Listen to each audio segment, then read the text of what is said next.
Today we would like to talk about trust, and therefore we would like to present you the house of Jens Födsel, which means the house of rebirth. So, what does trust mean for us? I trust someone if I strongly believe in her or his reliability and truth. So, we picked out two problems and we would like to solve them. The first problem is urban density. And because of the urban density, we have a lack of space in the cities. So there's the question, where do the bodies or the dead bodies go when we die? The second problem is how to rebuild trust in Copenhagen with thinking about Jagtvej 69. So our goal is to create a greener city.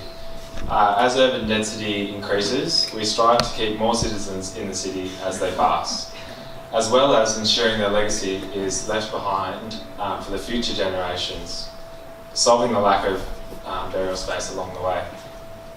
Our first idea is the bio-urn.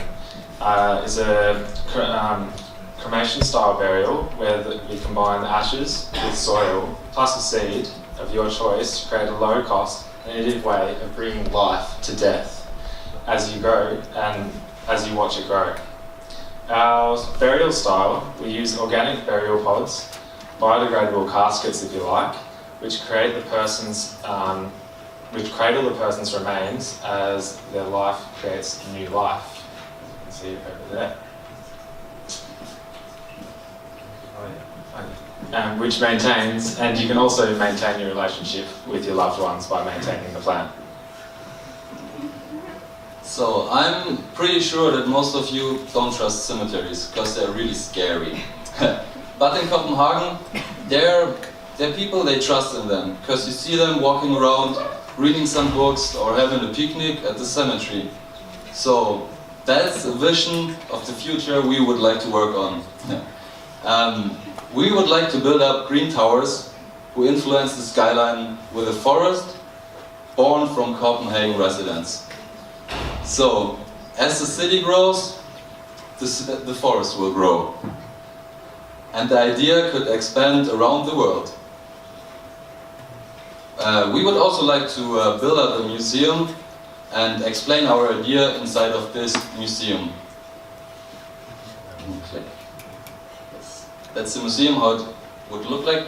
And if you look at the location, we would like to build it up at the space or the area of the Jagtvej 69, where the left-wing activists use that space for community space.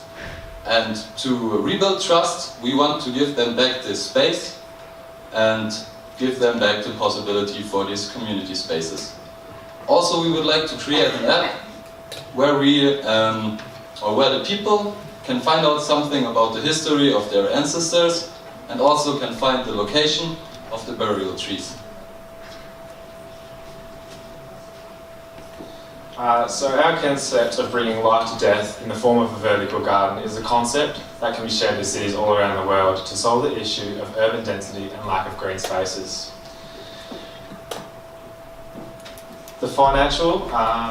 Financially, this concept will be sponsored by the families of the deceased, as well as sponsorship from the app, like advertisements on the app. We understand that cultures have different burial styles and celebrations of death. But through urban density and immigration, we now live closely together. So this new way is now living on closely together.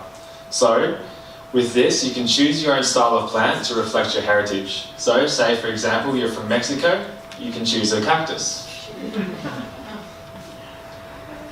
Now, some of you are wondering why you're holding a piece of fruit. Do you remember your grandma always forcing you to eat? Well, she's still forcing you to eat as she lives on.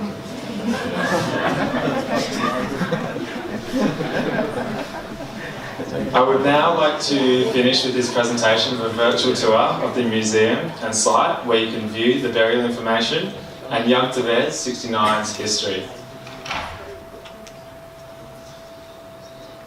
Assisted symmetry Cemetery has a positive history where Yagtave 69s is viewed in a negative light.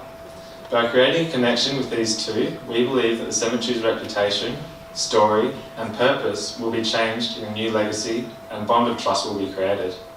Furthermore, a new method of burial will not only provide a solution to urban density and the lack of green spaces, but transform the ideas of death, enabling it to be a true celebration of a person's life.